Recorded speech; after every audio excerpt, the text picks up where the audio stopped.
एक घने और खूबसूरत जंगल में जहां हर तरफ हरियाली और शांति थी, वहीं रहता था हाथियों का एक बड़ा झुंड जो हमेशा साथ रहता था और खुशी से अपना जीवन बिताता था।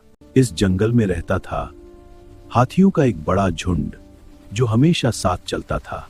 सब एक दूसरे का ध्यान रखते थे और मिलकर खुश रहते थे। इस झुंड का नेता था एक बड़ा और समझदार हाथी जिसका नाम था मोती। वह सबका ध्यान रखता था और सब उसे बहुत मानते थे। मोती बहुत ताकतवर था, लेकिन उससे भी ज्यादा समझदार। वह हमेशा रास्ता साफ करता था और छोटे हाथियों की रक्षा करता था। वह सच में एक सच्चा नेता था। मोती बहुत समझदार था। उसे जंगल के हर रास्ते की पहचान थी। वह सही रास्ता चुनता था और सबको सुरक्षित जगह तक ले जाता था, इसीलिए सब उस पर भरोसा करते थे। लेकिन उसी जंगल में कुछ शिकारी भी आ चुके थे।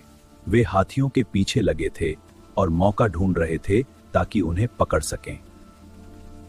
शिकारी हाथियों के दांत चाहते थे क्योंकि उनकी कीमत बहुत ज्यादा थी। वे लालच में आकर हाथियों को पकड़ने की योजना बना रहे थे और सही मौके का इंतजार कर रहे थे। शिकारियों ने एक चालाक योजना बनाई। उन्होंने जंगल में जाल बिछाने शुरू कर दिए।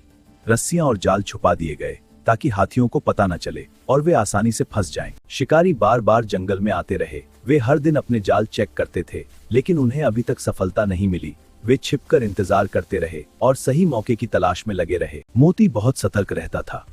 उसे जंगल में खतरे का अंदाजा हो गया। उसने कुछ अजीब निशान देखे और तुरंत सबको सावधान कर दिया ताकि कोई भी खतरे में न पड़े।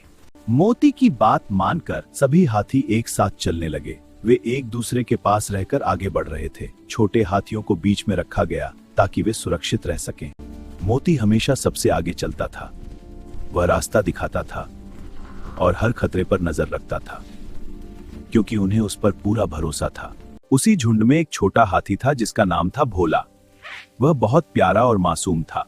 उसे खेलना बहुत पसंद था और वह हमेशा मस्ती करता रहता था। चलते चलते भोला थक गया। उसके कदम धीरे हो गए। वह पीछे छूटने लगा, लेकिन वह कुछ कह नहीं पाया और चुपचाप चलता रहा। भोला अब बहुत थक चुका था। वह वहीं बैठ गया। धीरे धीरे झुंड उससे दूर चला गया और भोला अकेला रह गया। उसे खतरे का अंदाजा भी नहीं था। भोला गहरी नींद में सो गया। उसे कुछ भी पता नहीं था। जंगल बिल्कुल शांत था, लेकिन खतरा धीरे धीरे पास आ रहा था और भोला बेखबर सोता रहा। उसी समय शिकारियों की नजर भोला पर पड़ गई। उन्होंने उसे अकेला देख लिया और चुपके से उसके पास आने लगे। भोला अभी भी गहरी नींद में था। शिकारियों ने चुपचाप जाल बिछाना शुरू किया। उन्होंने रस्सियों को धीरे धीरे फैलाया और भोला के चारों ओर घेर लिया।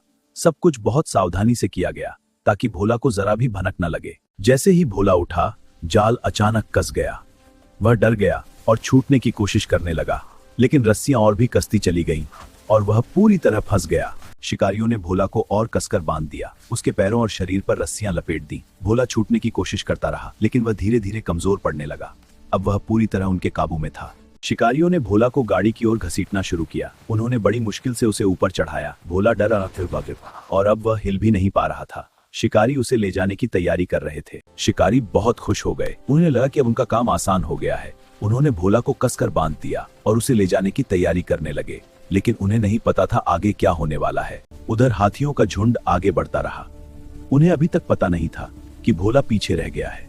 वे सब मोती के साथ आगे बढ़ रहे थे और खतरे से अनजान थे। कुछ देर बाद झुंड नदी के किनारे पहुंचा। सब पानी पीने लगे, लेकिन तभी मोती को कुछ अजीब लगा। उसने चारों ओर देखा और उसे शक होने लगा कि कुछ गलत है। मोती की आवाज सुनकर पूरा झुंड घबरा गया। सभी इधर उधर देखने लगे। छोटे हाथी डर गए और सबको समझ आ गया कि कुछ बड़ा खतरा है।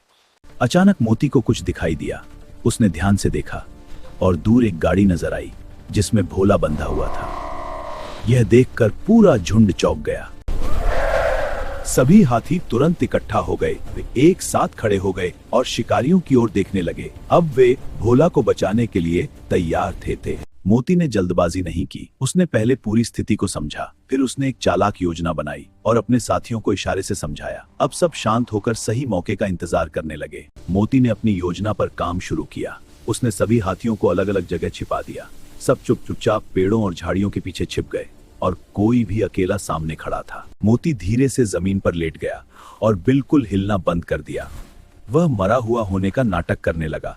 शिकारियों ने उसे देखा और उनके मन में लालच जाग उठा। शिकारियों ने जैसे ही मोती को देखा, उनका लालच और बढ़ गया। उन्होंने सोचा कि इससे उन्हें ज्यादा फायदा होगा और वे गाड़ी छोड़कर उसकी तरफ बढ़ने लगे। उन्हें अपने जाल का जरा भी अंदाजा नहीं था। उन्हें हाथियों ने तेजी से गाड़ी को घेर लिया। उन्होंने चारों तरफ से रास्ता बंद कर दिया। अब भोला उनके बीच सुरक्षित था। शिकारी डर गए और रुक गए और मोती उनकी ओर बढ़ने लगा। डर के मारे शिकारियों ने जल्दी जल्दी रस्सियां खोलनी शुरू की। उन्होंने भोला को जाल से आजाद कर दिया। भोला धीरे धीरे खड़ा होने लगा और अब वह अपने परिवार के पास था। भोला अब सुरक्षित था, लेकिन मोती बहुत गुस्से में था। वह धीरे धीरे शिकारियों की ओर बढ़ा और जोर से आवाज लगाई। शिकारी डर के मारे पीछे हटने लगे। मोती को देखकर शिकारी डर गए और अपनी जान बचाकर भागने लगे। वे सब कुछ छोड़कर जंगल से भाग गए। अब खतरा पूरी तरह टल चुका था। अब सब सुरक्षित थे। मोती ने सबको समझाया कि हमेशा साथ रहना जरूरी है और कभी अकेले नहीं रहना चाहिए, तभी हम हर खतरे से बच सकते हैं। भोला अब बहुत खुश था। वह फिर से अपने परिवार के साथ था। मोती उसके साथ चल रहा था और पूरा झुंड एक साथ आगे बढ़ रहा था। अब सब कुछ फिर से खुशहाल हो गया था। मोती ने अपने झुंड को एक आखिरी बात समझाई कि हमेशा एक दूसरे का साथ देना और कभी भी अपने साथियों को अकेला मत छोड़ना। यही असली ताकत है, यही परिवार की पहचान है। मोती ने उन्हें फिर से उस खतरे की याद दिलाई जो उन्होंने पहले सामना किया था। उसने समझाया कि अकेले रहना कितना खतरनाक हो सकता है। सभी ने उसकी बात ध्यान से सुनी। मोती के एक इशारे पर पूरा झुंड एकजुट हो गया। सभी ने मिलकर अपनी ताकत दिखा दी। भोला अब पूरी तरह सुरक्षित था और हर हाथी समझ गया कि एकता ही असली ताकत है। जब शिकारी फिर से जंगल में आए तो उन्होंने एक नया नजारा देखा। एकजुट हाथियों का मजबूत झुंड। मोती के आगे शिकारी डर गए और बिना कुछ किए वापस लौट गए और इस तरह जंगल में फिर से शांति लौट आई। मोती और उसका झुंड सुरक्षित और खुश थे। भोला ने सीखा कि साथ रहना कितना जरूरी है और हर हाथी ने समझ लिया कि परिवार ही असली ताकत है। दोस्तों, अगर आपको ये कहानी पसंद आई तो हमारे चैनल को जरूर सब्सक्राइब करें, लाइक करें और शेयर करें। ऐसी ही मजेदार कहानियों के लिए जुड़े रहिए और हमारे अगले वीडियो को मिस मत करना।